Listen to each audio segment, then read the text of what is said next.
Hey, what's going on? This is your boy KQKC Boxing. I know it's going to take you all a while to get the notifications. Let me set this correctly. Just give me a minute. And okay, there you go. All right. Now, um, I just listened to World Breaker. That's my guy. No disrespect to him. I give all respect to anyone and everyone in the LDBC. Now, the problem I want to talk about is this. Let's not harp on this with 78 Sports. I have talked with him, and it's no big deal to him because 78, that's not how he make his living.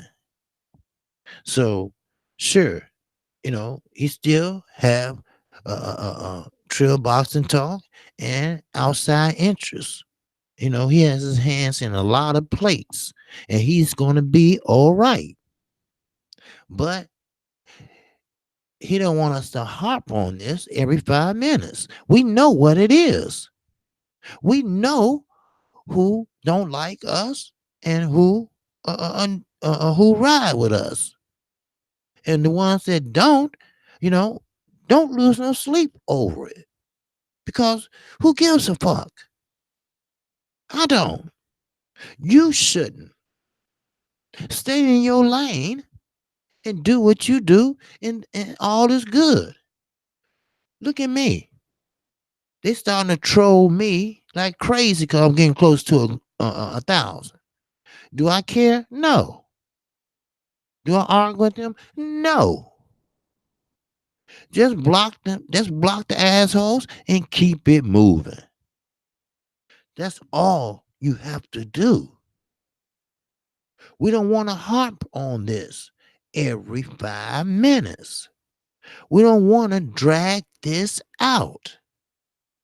We know where this person stands. We know what this person stands. We know that this channel is making money off of hate on the LDBC, but that's all right. Because the LDBC, we have our own brand. I can't even tell you how many is in the LDBC. But when it's said and motherfucking done, we're still on top. We're still doing what we do. Look at me. I have over 700 subscribers. I only started in the end of July. Why? Because I'm with the LDBC. I'm a member of the LDBC. And what we do, we help each other out. We help out young channels. We help out older channels. I'm 52, but I was a young channel. So for 78, hey, look, this is what you got to do. You do this, you do that, you do this, you do that. That's what we do.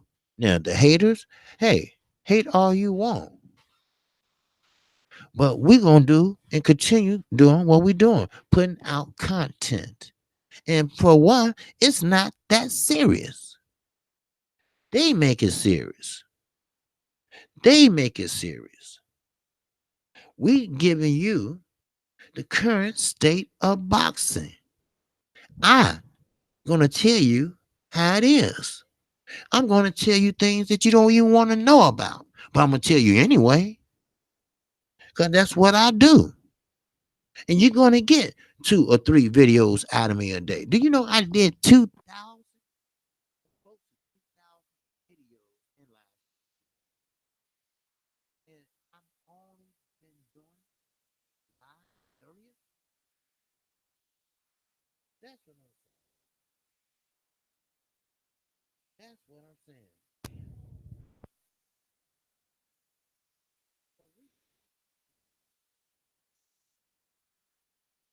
Like I said, what drew me to the LDBC?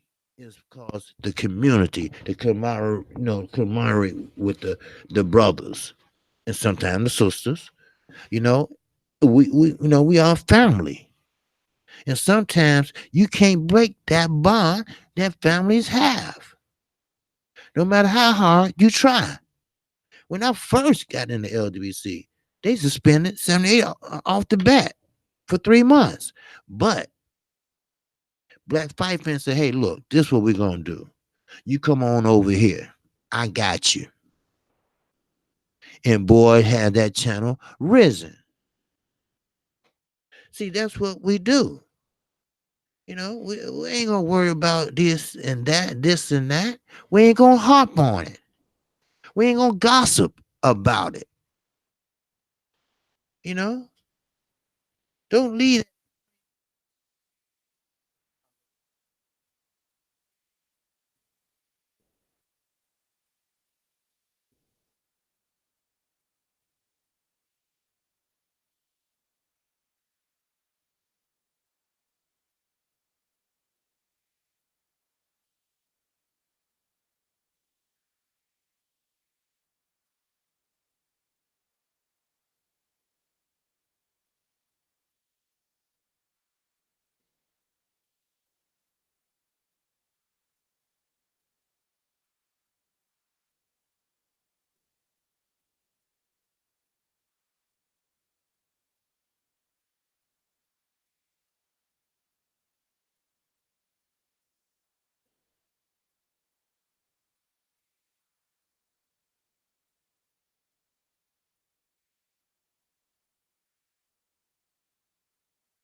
Oh, I'm sorry. I'm sorry. No, no, it's not over.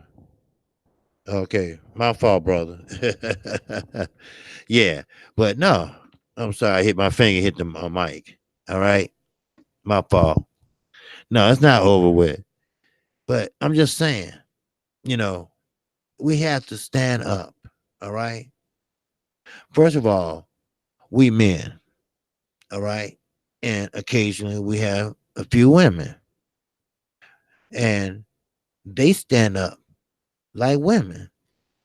Now we have to stand up like men. We have to stand up and let them know. that they don't rattle us. Now, we don't have to let them know per se by word of mouth or by chat room. How we let them know is we keep doing what we're doing. Don't change a thing. Keep doing what you're doing. That's what the hell that's the plan. Like I said, 7 8 be like, man, fuck that shit. I ain't worried about that, please. So, he keep doing what he's doing. And plus, if you love boxing, now, if you Ticket TV or Santi Walton, you might be into more than just boxing, basketball, or politics. But we all are the LDBC. It's all different branches of us. So that's what I'm saying. Don't let it rattle you. Keep doing what you're doing. I'm still gonna do my show today. I'm still gonna keep doing my show.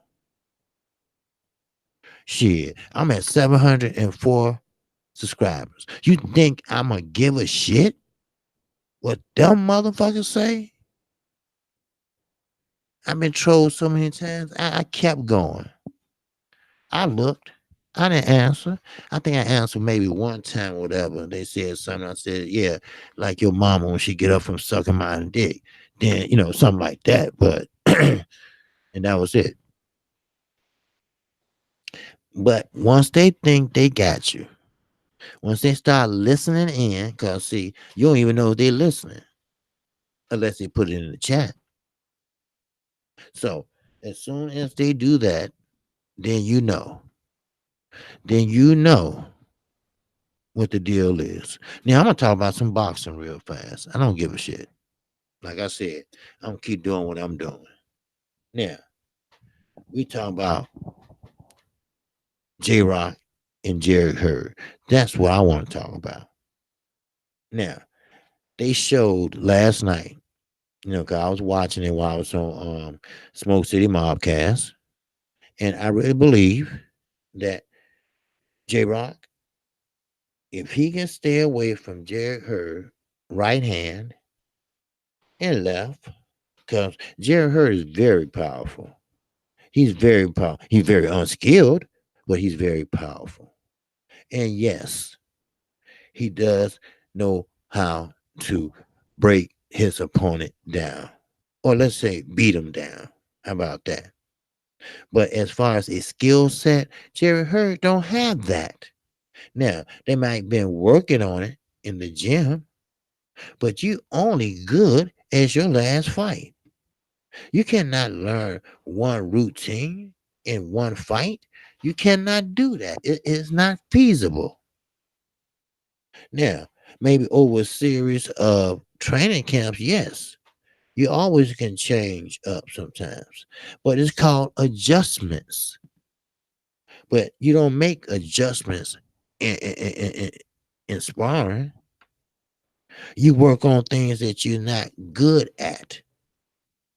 Now, adjustments are something that when you in the fight and what you're doing, or let's just say plan A is not working.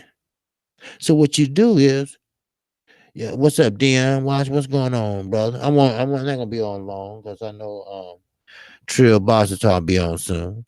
But what I'm saying is this, all right? Uh, uh um when you in there with Jerry Hurd, like I say, is not the most fastest feet on earth. He trips over his feet. He hasn't learned that type of footwork yet because he's a big man, and he just certain people just don't have that rhythm.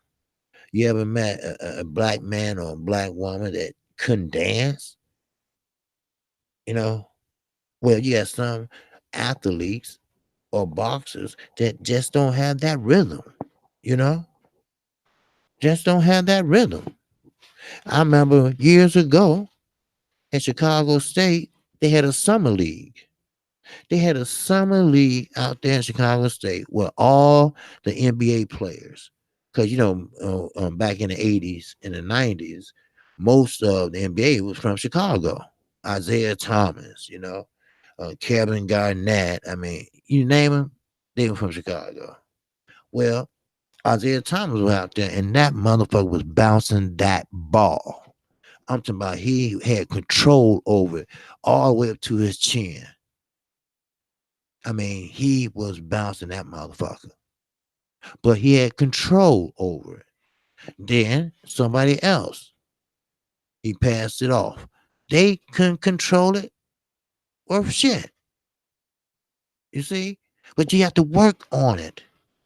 You have to work on what you're not best at. Like Jerry Hurd, he's not good at foot movement, but you have to work on it. You might not correct it in one training camp, but it's a start.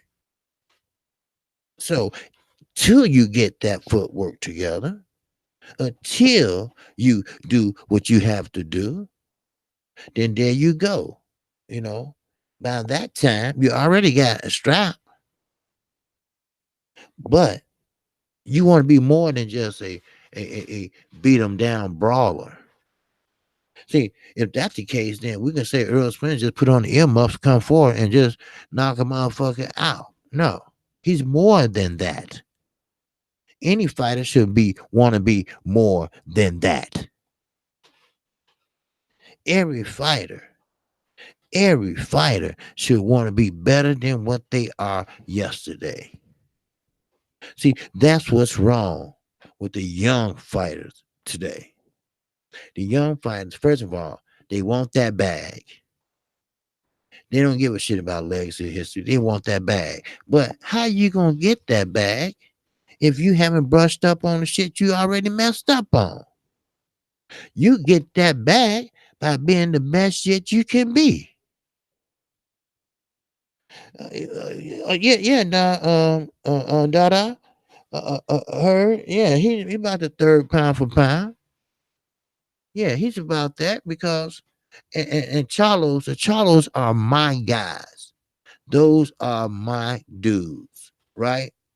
Now, if you like somebody, hell, if you love somebody as a boxer, you stick with them through thick or thin, win, lose, or draw. You are a man. And therefore, as a man, you stick to your guns. So, Jerry Hurd, I'm sorry. I really have to admit this. I think he would knock one of the Charlos to kingdom motherfucking come. That's my assessment. Now, it might not be the correct one, but I know the Charlos. Not know them like personally, but I have seen every fight.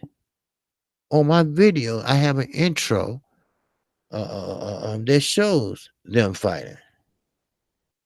And I'm gonna tell you, Jamel that left Ronnie Shields that went over to Derrick James, and he got a great stable over there, man. God damn, man, the South is doing their thing, and hell, especially Texas. Well, Jamel, it was his fault. I told you these my guys, but you come here because you want to hear the truth. You don't want me to. You don't want to come here so I can say what you want to hear. No, you come here so you can hear the truth. And the truth is, Jamel beat himself when he fought Tony Harrison. Yes, he beat himself. How? Not following the game plan, not doing what he was told to do. Try to do your own thing. You're not Floyd Mayweather. See, Floyd Mayweather could sit on the bench in the corner when he was in his younger days. He didn't need nobody to tell him what to do because he knew what to do. He knew how to adapt. He knew how to make adjustments. He was an all-around good player, good fighter. But what's up, Rico Shaw? Yes, sir. Yes, sir, Rico. That's facts, brother. That's facts. No doubt. So, with that said, but Jamel is not like that. He had to have instructions. Look how I don't know what made him just go off the cuff and just fuck the game plan. Then he started trying to overshoot and trying to knock him out. I mean, I got an idea because when you're in the camp or the stable with Earl Spence and you sparring with Earl Spence, you starting to, kind of fight like Earl Spence. So he tried to sit down on his punches. I noticed he been going to the body more. See, you pick up little shit like that. So, you're right. You don't. He didn't listen to Derek James. No, he went and did his own thing. And I'm gonna kill you with the next one I'm about to give you. Now, see, if Jamel would have followed instructions and did what he's supposed to do, because he is a great technical fighter. The rematch gonna even be better because he will win the rematch. Because sometimes you learn your motherfucking lesson. And that L sometimes humble your ass. And it humbled his ass. Damn right it did. Now, let me talk about the next person. And you're going to get a kick out of this motherfucker. Deontay Wilder. He threw the game plan out the fucking window. He don't have that skill set. He don't know how to adjust. He don't know how to read the defense. He's a knockout puncher. He's a brawler. He should have went to the body like instructed by Mark Brillin. Why you think Mark Brillin was so pissed off? Now, what I hear and what I see is two different things. Now, what I hear is that Fury hit him with a short left and that pissed him off. So he did what? Try to take him out of there. But he was overshooting it. Why? Because the little tidbit of the game plan was to throw your right high because Fury was taller. He was 6'9", but he threw it too high and it overshot him. And Fury was ducking. And that almost cost him his belt. Thank God he got that one punch power and caught him at the right time. Hell, he even walked away and thought it was over with. But big ass 6'9", he rose to the top. He got up. What's up, John Wilson? Salute everybody in the chat. I didn't even see that many was in the chat. Salute to everybody. You haven't subscribed? Feel free to subscribe now. All right. Now, and I'm still doing my show at 12:30 p.m. like I always. I'm not gonna be on long because Trill Boston Talk will be on in about 15 minutes. But so the goddamn moral of this shit is this, do what your coach / trainer say. Like I said, Mayweather, he didn't need no training. He knew how to adjust. He knew what the fuck to do. But the fighters today, they need a little guidance. They need a game plan. Now, if that game plan is not working, you better have a plan B. Now, if you're coming up from the amateurs, if you're an Olympian, then you know something. You know foot placement. You know punch placement.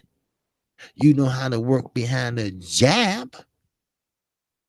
That's something.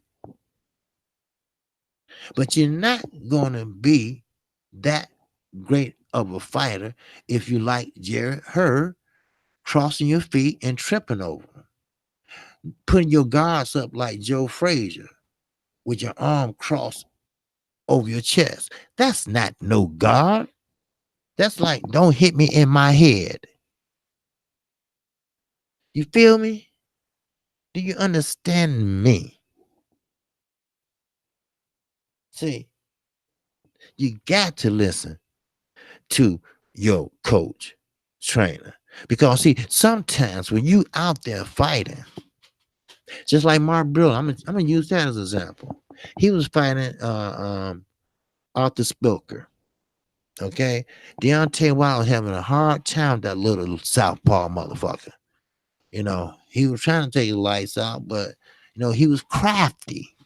And Deontay Wilder would say he was crafty. Deontay Wilder ain't fought a southpaw in a few years, so he was crafty. But see, that's why you got a trainer. He see things outside that you don't see while you in there. And you know what? Mark Brilliant said, "Look here, D.